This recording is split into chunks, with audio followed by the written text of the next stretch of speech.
বলবে কেন? আমাদের পাশের রাষ্ট্র ভারত, সেখানেও তো তাদের ধর্মীয় আবেগটাকে কাজে লাগিয়ে তো বর্তমান সরকার ক্ষমতায়। কিন্তু এটা কি ঠিক?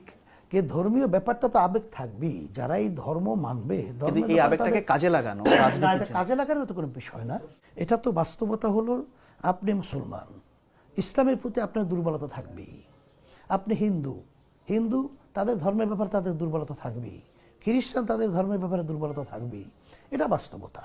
বর্তমানে ভারতে যে আমাদের পাশের রাষ্ট্র যে নরেন্দ্র মোদী, বর্তমানে যে সরকার, সেও কিন্তু এই ধর্মের ব্যাপারটাই সামনে নিয়ে আইসা সেটাকে সমালোচনা করছে, নিয়ে সে এইভাবে ক্ষমতা যাওয়ার একটা পথ তৈরি। হ্যাঁ, সেটারও সমালোচনা করছে। আসলে তাদের ধর্মের যে ব্যাপারটা, এটা কিন্তু মূলত বাস্তব অনেকটাই কিন্তু সেই অনুযায়ী ধর্মনিরপেক্ষতা তারা দাবি করছে, কিন্তু ধর্মনিরপেক্ষতার কার্যক্রম তাদের মাধ্যমে বাস্তবায়ন হচ্ছে না। বাংলাদেশের যে ইসলামী রাজনীতির যে ধারা, সেখানে আমরা দেখি যে বহু দল